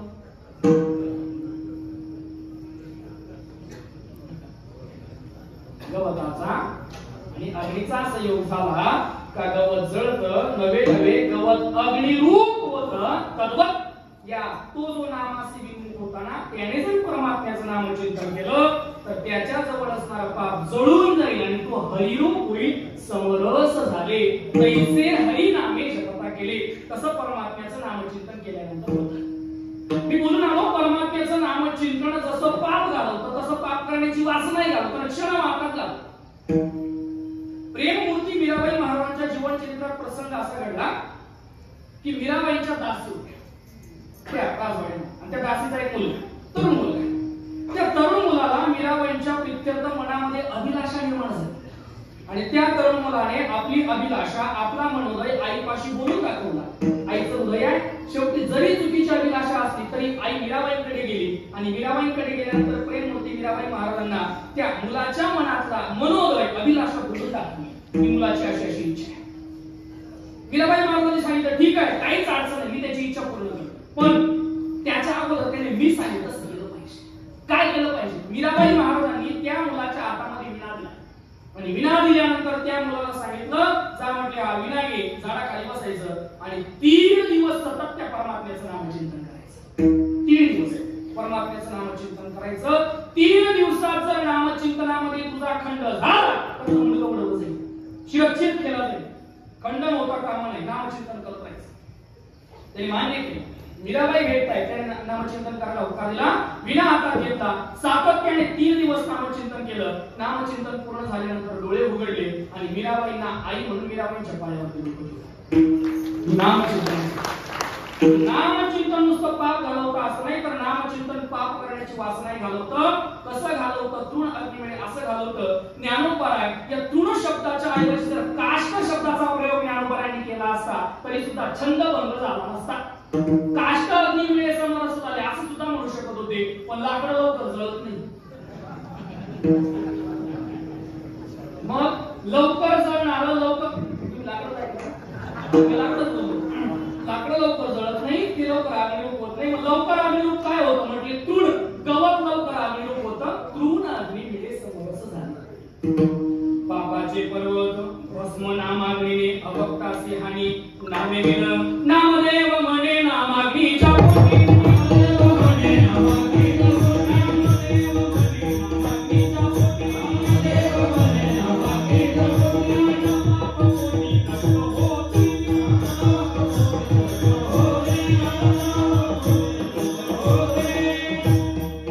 नामदेव म्हणे नामाग्नीच्या पोटी नाना पाप पोटी दग्ध होती.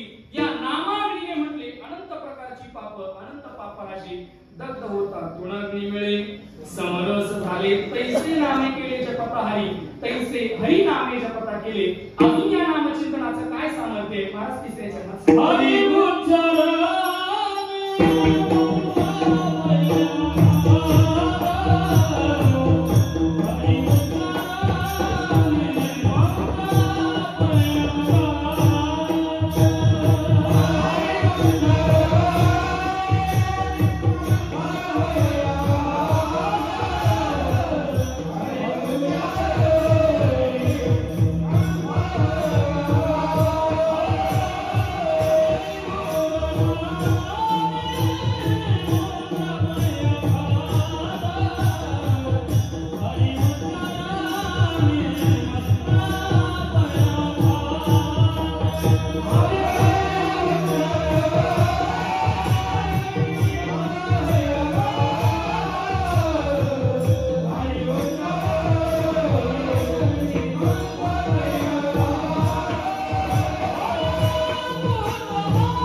अकाल मंत्र आहे.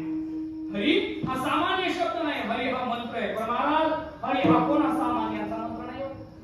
हरी हरी हरी हा मंत्राची वाचा म्हणती देवाचा तया मोक्ष, म्हणती देवाचा तया मोक्ष. हरी हरी हरी मंत्रा देवाचा म्हणती देवाचा तया मोक्ष, म्हणती देवाचा तया मोक्ष.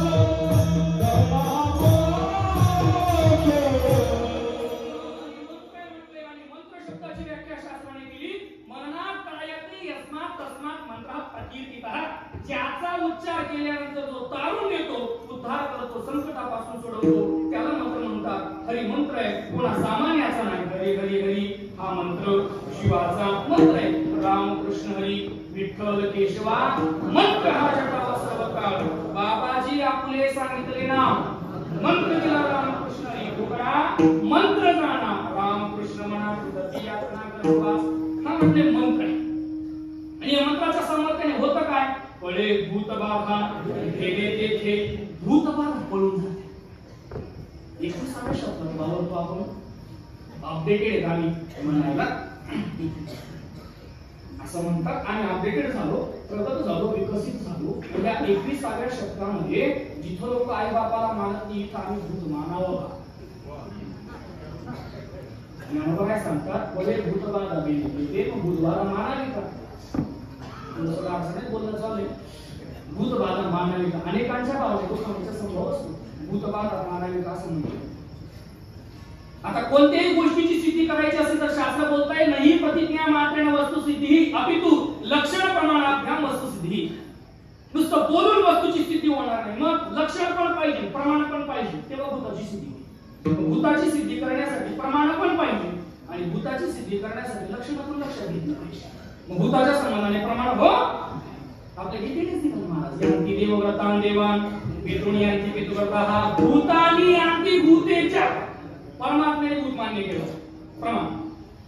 अजून तुकोबराने भूत मान्य केलं. सेंदरी हेंदरी दैवते कोणती पूजी दोई वाढवणी केस आणि भूते आणि ती अंगास. तुकोबराने भूत मान्य केलं. तुका म्हणे न भेला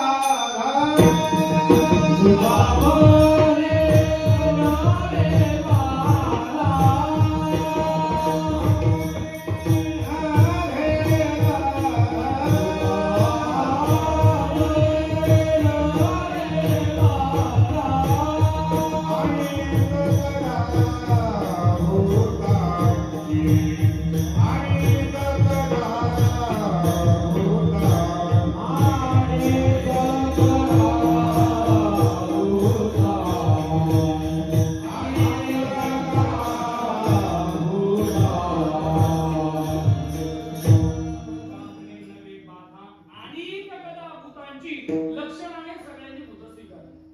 थोडस हिंदी साहित्याचा विचार केला तर भूत पिशाच विकट नाही आले. भूत भूत स्वीकार प्रमाणाने भूताचा विचार. हो खरंच भूत आहे. पूर्वी लोक भूताला घाबरत नव्हते. कारण का? माणसं चांगली. आता माणसं भूतासारखी झाली, घाबरायचं कोणाला असा प्रश्न केला. भूतबाधा आहे, भूतबाधा आहे प्रमाणाने. तुलसीदासजींच्या जीवनचरित्राचा प्रसंग आहे. तुलसीदासजींनी रोज म्हटले एका बांबूच्या वृक्षाला तुलसीदासजी पाणी घालायचे. त्या वृक्षामध्ये भूताचं वास्तव्य होतं. आणि एक दिवस ते भूत तुलसीदासजींना प्रसन्न झालं. गुरांगुरी तुलसीदासजींना म्हटलं, तुलसीदासजी तुम्ही मला प्रसन्न केलं, रोज पाणी घालून मागा, तुम्हाला काय मागायचं? तुलसीदासजी म्हणे देव प्रसन्न करायचा तर भूत प्रसन्न झाला. आता पर्याय काय? आता पर्याय एकच आहे, भूताकडे देव मागणं. पर्याय काय? भूत प्रसन्न झाला, भूताकडे देव मागायचा. आणि मग त्या भूताकडे तुलसीदासजींनी मागितलं, म्हणजे मला रामाचं दर्शन झालं पाहिजे. जसा राम म्हटला तसं उच्चारात मागे सरकलं. जसं राम म्हटलं तसं उच्चारात मागे सरकलं. म्हणजे सगळं मागलं ते आपल्याला. पण एक पत्ता सांगू शकतो की जिथं तुम्हाला परमात्म्याची प्राप्ती होईल, रामाची प्राप्ती होईल, काशी क्षेत्रामध्ये तुम्हाला राम भेटणार नाही. मग तुम्ही चित्रकूट पर्वतावरती जा, तिथं तुम्हाला रामप्रभूंचं दर्शन होईल. रामप्रभूंचा पत्ता कोणी सांगितला? म्हणजे भूत सिद्ध झालं. प्रमाणाने भूत सिद्ध झालं. आता लक्षणाने जर भूताचा विचार केला तर लक्षणाने भूत मान्य करावं लागतं. आयुर्वेद काय सांगतो? भूत कोणाला म्हणावं?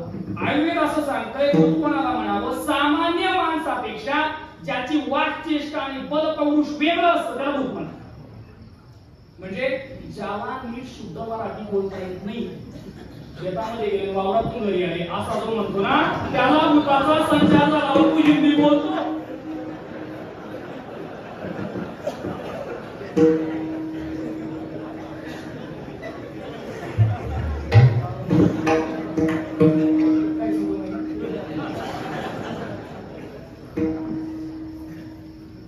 काही म्हटले बरोबर चालू, काय म्हटले आत्ता बरोबर.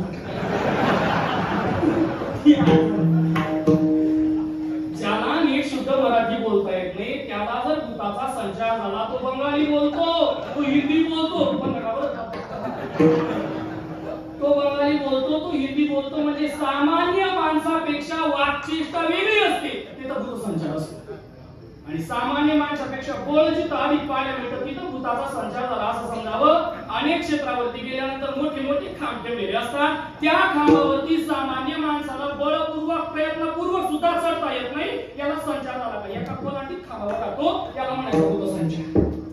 तुम्ही पाहिलं मी वेगळं सांगण्याची आवश्यकता नाही, पण प्रमाणाने विचार केला तरी भूत सिद्ध आहे, लक्षणाने विचार केला तरी भूत सिद्ध आहे. अशी भूताची बाधा नामचिंतनाने जाते, पळे भूत बाधा. पण ज्ञानोपाय ही जी भूत बाधा तुम्ही सांगताय ही सगळ्यांनाच असेल असं काही नाही. पण ज्ञानोपाय म्हणताय बाबा ही जरी भूत बाधा सगळ्यांना नसली तरी सुद्धा एक भूत बाधा अशी जे सगळ्यांना ग्रासते. 7वा अध्याय, जे भूताय कालांतरू जे अहंकाराचा भूत संचार झाला म्हणून विसर्व आत्मबोधाचा. ज्ञानोबाई बोलतात या भूतबाधेने जरी सगळ्यांना ग्रासलेलं नसलं तरी सुद्धा अहंकार रूपी भूताने मात्र सगळ्यांना पछाडलंय. पण त्या परमात्म्याचं नामचिंतन केलं की दोघही प्रकारच्या भूतबाधेची निवृत्ती होते. भूत शब्दाचा एक अर्थ अलौकिकाचा भूत केला, भूत शब्दाचा दुसरा अर्थ अहंकार रूपी भूत. भूत शब्दाचा तिसरा अर्थ जर करायचा झाला, भूत शब्दाने पंचमहाभूतांचं ग्रहण करू आणि पंचमहाभूतांपासून होणारी जी जी काही बाधा आहे त्या सगळ्या बाधेचं निवृत्ती होते. कशाने? हरे उच्चारण, मंत्र हा भागात, फळे भूत बाधा घेणे देते. ज्ञानोबाय त्या परमात्म्याचं नामचिंतन केल्यानंतर अनंत जन्माची पाप जातात, त्या परमात्म्याचं नामचिंतन केल्यानंतर भूत बाधा निघून जाते. एवढं सामर्थ्य त्या नामात आलं कसं? आता काय आहे, एवढं सामर्थ्य त्या नामात असण्याचं कारण असं आहे बाबा, नामी जर समर्थ असला तर नाम समर्थ असते. नामी जर समर्थ असला तर नाम समर्थ होतं. पण या सगळ्या अनिष्टाची निवृत्ती करण्याचं सामर्थ्य नामात आहे. त्याचं कारण या नामाचा नामी समर्थ आहे.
म्हणण्याचं कारण असं आहे की तो नामी समर्थ आहे. आणि ज्ञानोबा बोलताय तो जो नामी आहे ना तो ज्ञानदेव म्हणे हरी माझा समर्थ.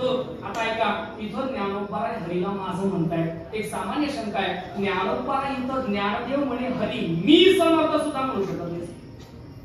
अवतार पांडुरंग नाव ठेवलं मी समर्थ म्हटलं असं तरी अतिशोक्ती झालं. पण ज्ञानोबा हरी मी नाही म्हणत, हरी माझा म्हणतात. मी हरी म्हणणं ज्ञान आहे आणि हरी माझा म्हणणं प्रेम आहे. मी हरी म्हणणं ज्ञान आहे आणि हरी माझा म्हणणं हे प्रेम आहे. ज्ञानोबा बोलतायत हरी माझा, कृष्ण माझी माता, कृष्ण माझा पिता, माझा म्हणतायत. आणि तुम्हाला ज्ञात असेल किंवा नसेल मला माहित नाही, या माझा शब्दाने ज्ञानोबा यांच्या गाथ्यामध्ये फार मोठा आविष्कार आहे. म्हणजे मी बोललो होतो आबांशी या विषयांवर, जर हरिपाठाची मालिका चालू असती तर माझा अभंग घेण्याचं प्रयोजनच होतं आणि अक्कांच्या समोर मी त्या अभंगावर चिंतन सेवा केली पण होती. ज्ञानोबा यांच्या गाथेमध्ये अहिराणी भाषेतला अभंग मी आपण बोलून दाखवतो. मे गुरती कर जोडू तागो सेवा न जाणू मनारे काना देखी का नेणारे मना कानारे तना मराठा देश मनी बागलारी भाष घटीपटी विचार खंडे भारे तलवार बाप रकुमा देवी वरु जाण ऐसे मनहा काना मनारे काना म्हणजे ज्ञानोबा कानाला हरीला माझं म्हणतात, हरी माझा समर्थ असं म्हणतात. आता पुढचं बोलतो मला फार महत्त्वाचं बोलायचं पुढचं. ही जी हा जो अभंग म्हटला ना अहिराणी भाषेतला बाबा, हा अभंग आंबुला प्रकरणात आलाय. आणि आंबुला प्रकरणामध्ये हा अभंग आल्यानंतर हरिभाऊ महाराज पाटलांनी या अभंगाचा विषय वाक्य असा केलाय की या अभंगामधून नाशिक, या अभंगातून नाशिक जिल्ह्यातला जो बागलाण प्रांत आहे त्या बागलाण प्रांतातली एक गवळण, त्या बागलाण प्रांतातली एक गवळण परमात्म्याशी संवाद करते. मला बोलायचं असं आहे, हरिभाऊ महाराज पाटील जे म्हणतायत ना की बागलाण प्रांतातली एक गवळण परमात्म्याशी संवाद करते मनारे काना म्हणून, ती गवळण दुसरी तिसरी कोळी नव्हती, ती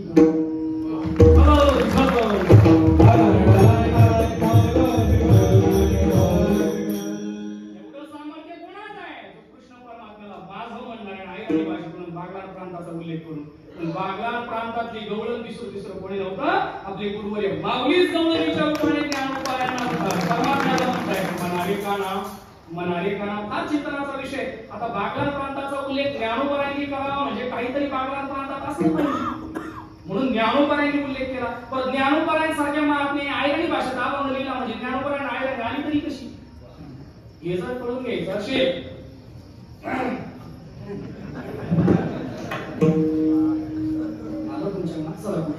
ज्ञानदेव म्हणे हरी माझा समर्थ, हरीला माझं म्हणताय आणि समर्थ म्हणताय. किती समर्थ आहे अगदी वेदाला उपनिषदाला याचा अर्थ करता येत नाही. किती समर्थ म्हणतायत म्हणजे चाले हे शरीर कोणाची असते तुझ्या सत्तेने वेदाची बोलणे सूर्याची चालणे तुझ्याकडे ऐसा तू समर्थ हरी माझा समर्थ. गती भक्ता प्रभू साक्षी निवास शरण सुरू या श्लोकावरच्या व्यापा आकाशे सर्वत्र बसावे वाजणे नाव भरी उभे नसावे पावटे दहावे वर्षावे जळे पर्वती वैसाखा नसंडावी समुद्री रेखा ओलांडावी पृथ्व्या भूते वहावी हे आज्ञा माझी म्या बोलविल्या वेद बोले म्या चालविल्या सूर्य चाले म्या हलविल्या प्राण हले जो जगाते चालिता मी याची निविला सत्ता काळुगासे तसे होता ये म्हणिया गती पण सुता सकळे जयाची ऐसा तू समर्थ हरी माझा समर्थ. तो परमात्मा समर्थ तो काय करू शकत नाही, तो हा नगरी ते काही कार्य न व्हायला पाहिजे. तो कोण बोलताय तो समर्थ आहे, तो समर्थ आहे. त्याचा अर्थ उपनिषदाला करता येत नाही. शेवटचे 10 मिनिटं त्याचा अर्थ उपनिषदाला करता येईल. बरोबर बाबा समोर बसले आणि ते समोर असल्यावर आठवलेला प्रसंग सांगतो. मी बाबांना अगोदर पाहिलं नव्हता. बाबांची माझी पहिली भेट YouTube वरती झाली आणि YouTube वरती बाबांचं कीर्तन ऐकत असताना बाबांच्या मुखातले वाक्य सांगतो. फक्त मला न कळलेला तो उपनिषद एवढं सिद्ध करायचं आहे. बाबांच्या मुखातले वाक्य त्या कलियुगामध्ये लोक देव नाही म्हणतात. त्यांच्या इतकी आपलं तप सामर्थ्य त्याच्यामुळे वाणी गोड वाटतात होते त्यांच्या वाणी ऐकावं त्यांचे वाक्य सांगतो तसे या कलियुगामध्ये लोक देव नाही म्हणतात. पण ऐका ना देव नाही म्हणायचं नाही, देव कळत नाही म्हणायचं. त्यांची भाषा बाबा बोलले देव नाही म्हणायचं नाही, मग देव कळत नाही म्हणायचं का? श्रुतीला कळाला नाही, वेदाला कळाला नाही, न कळाला उपनिषद कळावे अर्थ उपनिषदा वेदालाही नाही कळला अंतपार जाता श्रुती नीती म्हणती हेतू होईल तुले श्रुतीला कळला नाही वेदाला कळला नाही उपनिषदाला कळला नाही ज्ञानोबा बोलतात एवढा तो हरी समर्थ आहे की ज्याचा अर्थ उपनिषदाला करता आला नाही एवढा तो परमात्मा समर्थ आहे म्हणून देव नाही म्हणायचा नाही देव कळत नाही म्हणायचा त्याचा अर्थ उपनिषदाला करता येत नाही असा तो परमात्मा समर्थ आहे. एवढ्या वर्षात पाण्याच्या कार्यक्रमाला एक गोष्ट शिकली काय माहिती मधलं म्हणजे विठोबा मध्ये तरी घ्यायचं एका खाट्याच विठोबा नाही घेऊन जाता उठून जातात एवढं शिकलो. हरी माझा समर्थ. आता 8 मिनिटाचा वेळ माझ्याकडे आता ती वेळ संपली कारण 8 ला 8 मिनिटं पाहिजे सण पंचपती रामकृष्ण झाले 8 मिनिटांनी 3 मिनिटं घेतो आपल्याला नामचिंतन करायचं असं शेवटी. जसा हरी समर्थ आहे ना तशी हरीची दास समर्थ आहे. हरी कैसे हरीचे दास. जसा हरी समर्थ आहे तसे हरीचे दास समर्थ. किती समर्थ आहे तुका म्हणे आले समर्थाच्या मना तरी होय त्याचे समर्थ आहे.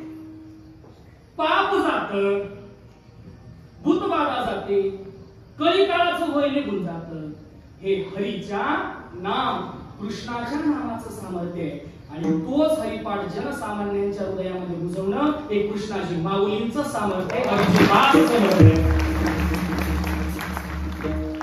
हरीच्या नामाने अनिष्टाची निवृत्ती होती ही हरिपाठाची नाम कृष्णाच्या नामाचं सामर्थ्य आहे आणि तो हरिपाठ जनसामान्यांच्या हृदयापर्यंत रुजवणं पोहोचवणं हे कृष्णाजी माऊलींचं सामर्थ्य आहे. जसा हरी समर्थ आहे तसा हरीचे दास सुद्धा समर्थ आहे.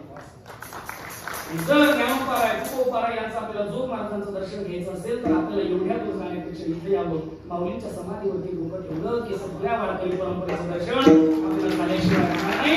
निष्कांत हा भक्तीचा प्राण आहे बाबा सांगत असतात आणि ज्यांच्या भक्तीचा प्राण निष्कांत आहे. कोणी कोणासाठी कलियुगात करायला मोकळा नाही अशा परिस्थितीमध्ये स्वतःच्या घर प्रपंचाचा त्याग करून लोकांच्या प्रपंचाला ठिबलं लावायची लोकांचा प्रपंच सुधारायचा अट्टहास एकच करायचा हरिपाठ म्हणा रामकृष्ण म्हणा एवढाच अट्टहास एवढंच मागितलं लोकांकडे तुका मागे दान द्यावेची अनन्य या अनन्य भक्तीचं दान फक्त साधने समाजाकडे मागितलं तुका म्हणे आले समर्थाच्या मना ते समर्थ आहे की मी वाचा बळबळ करत नाही मी अनुभवाने सांगतो. खरं पाहता पारमार्थिक क्षेत्राचा अनुभव सांगू नये पण मला आता थोडासा तो आवरला जात नाही. मागच्या वर्षी गुरुवर्य केशवजी महाराज घालवणे यांचं कीर्तन याच माऊलींच्या आशीर्वादाने त्यांच्या चरणकमलापाशी बसून काहीतरी अध्ययन करण्याचं भाग्य प्राप्त झालं. प्रसंग असा घडला मागच्या वर्षी त्यांच्या सोबत कीर्तनाला आलो आणि कीर्तनाला आल्यानंतर त्याचा फेटा माझ्या हातात होता. त्याच्या मागे झालं होतं त्यांचा फेटा माझ्या हातात होता आणि ते 8 पासून वाजता असताना काहीतरी मध्ये आले महाराज त्याचा फेटा माझ्या हातात होता. महाराज समाधीचं दर्शन करत होते. मी इकडे तिकडे हा पूर्ण समाज पाहत होतो ती लाईटिंग पाहत होतो माऊलींच्या या क्षेत्रातली ऊर्जा पाहत होतो. ते सगळे साऊंड सिस्टीम हा सगळा आवाज हे सगळे दिग्गज कलाकारांचा आवाज ऐकत होतो आणि या आवाजामध्ये माऊलींच्या समाधीवरती डोकं ठेवत असताना विष्णू महाराज फक्त एक संकल्प मनात निर्माण झाला काय रे इथं करू शकतोस का कीर्तन परिणाम तुझ्या समोर आहे अजून 1 वर्ष सुद्धा पूर्ण झाले तरी बोले रामनारायण त्यांच्या मनात आल्यावरती काही करू शकतात महाराज. म्हणून मी सुरुवातीला बोललो मला कंबर बांधण्यापर्यंत विश्वास नव्हता की मी या जागेवरती कीर्तन करतोय हे त्यांचं सामर्थ्य आहे की त्यांनी माझ्यासारख्या अध्ययन बालकाच्या मुखातून बोलवून घेतलं आणि हे त्यांचं सामर्थ्य आहे की ज्यांनी जनसामान्यांच्या हृदयामध्ये हरिपाठ बोलला. मी माऊलींना पाहिलं नाही खरं जीवनातलं फार मोठं शल्य आहे पण अभिमान आहे की मी बाबांना पाहिलं. ही जमेची बाजू आहे. साक्री तालुक्यामध्ये कीर्तनाला गेल्यानंतर शाळेमध्ये दिवसभर पोरांना शिकून दमलो मोटरसायकलवरती बसलो रस्ता खड्ड्याचा होता हे काही सांगायच्या गोष्टी रस्ता खड्ड्याचा होता त्या गावाला पोहोचल्यानंतर तरुण मुलगा मी पलंगावरती आणून टाकून घेतलं. म्हातारी माणसं म्हणायला लागले का तुम्ही तर लई जवळून आले मुंज वाढून आणि तरी सुद्धा एवढे थकले कसे ते म्हणाले उठून गेले. दुसरे एक बाबा आले आणि दुसरे बाबा मला सांगायला लागले महाराज माऊलीचं साक्री तालुक्यातलं हे आमचं पहिलं गाव आहे ज्या गावाला माऊली पायी पायी यायचे आणि हरिपाठ शिकवायचे. अंगदुखलं कुठं निघून गेलं कळालं नाही मोटरसायकल जाऊन अंग दुखवतोय पण माऊलींनी पायी पायी प्रवास करून हे सगळे लोक जागे गेले परमात्मा. हे माऊलींचं सामर्थ्य आहे म्हणून त्यांच्या सामर्थ्याने आपण सगळे घर प्रपंच घरातील पाहुणे पै दिवाळीच्या दिवशी सगळ्या संसाराची आसक्ती सोडून तिथं प्रवृत्त होतो. हे माऊलींच्या प्रित्यर्थ आपलं असलेलं प्रेम आहे. हे माऊलींच्या प्रित्यर्थ आपलं असलेलं प्रेम असंच वृद्धिंगत होत राहो. ती माऊलींच्या चरणी प्रार्थना करूया. बोलत असताना एखादा अपसिद्धांत माझ्या वाणीतून गेला असेल तर तो माझ्या बुद्धीचा दोष आहे. जे बरोबर असेल ते स्वानंद श्रीवासी सद्गुरू जोग महाराज वारकरी शिक्षण संस्थेच्या गुरुवर्यांचं उपस्थित सगळ्या संत आचार्य महंतांचं प्रेरणा म्हणून आहे. खरं पाहता मी माऊलीचाच म्हणजे मला घडण्याचं कारण अप्रत्यक्षरित्या माऊलीच आहे. तो माझा वैयक्तिक प्रेमाचा विषय म्हणा की आपल्या खानदेशामध्ये मला वाटतं पहिलं शिबिर त्यावेळेला भरवलं होतं पिंपळे गावामध्ये एकविरा मातेच्या मंदिरामध्ये. पहिलं शिबिर प्रातस्मरणीय गुरुवर्याची अपरोक्ष उपस्थित आहे विजय महाराज काळे यांनी भरवलं. त्या शिबिरामध्ये आरोबा होते नामदेव महाराज म्हणून आणि त्या शिबिरामध्ये एक सहज युवक चांगलं बोलतो म्हणून असं ते म्हटले होते. चांगलं बोलतो म्हणून त्यांनी काय केलं का कागदावरती कीर्तन लिहून दिलं होईल 2 4 5 7 पानांचं. ती लिहून दिल्यानंतर ती उभं करून त्यांनीच धोतरण्याचं त्यांनीच पेढा बांधायचं. एवढंच कळायचं. तिथं फक्त त्या बॅनरवरती माऊलींचा फोटो दिसायचा, पत्रिकेवर माऊलींचा फोटो दिसायचा. उभं केलं तसं 1 तासभर कीर्तन केलं पाठ करून आणि ते आज समोर आहे आणि ते आज पाहत आहे. ही माऊलींची कृपा तिथून इथपर्यंत हा प्रवास ही सगळी माऊलींची कृपा झाली. खरं पहा हे स्वतःच कौतुक नाही, मला माऊलींच्या ऊर्जेतून काय प्राप्त झालं हे सांगण्याचा हा प्रयास आहे. म्हणून असंच माऊलींची ऊर्जा आपल्या सगळ्यांना प्राप्त होत राहो. माऊलींच्या प्रित्यर्थ माऊलींच्या परंपरे प्रित्यर्थ आपल्याला असंच प्रेम होत राहो. पुनश्च एकदा सगळ्यांच्या चरणावरती नतमस्तक होतो. आदरणीय बाबा, आदरणीय शास्त्री बाबा, सगळी परिसरातील बडी बडी मंडळी या ठिकाणी उपस्थित आहेत. प्रत्येकाचं नाव उल्लेख करणं शक्य नाही. आदरणीय आता सुद्धा या ठिकाणी प्रत्यक्ष उपस्थित आहेत. पुनश्च एकदा सगळ्यांच्या चरणावरती नतमस्तक होतो. काही चुकीचा अपसिद्धांत असेल माझा मला परत करा. जे बरोबर असेल ते बरोबर यांचं समजून त्याचा स्वीकार करा.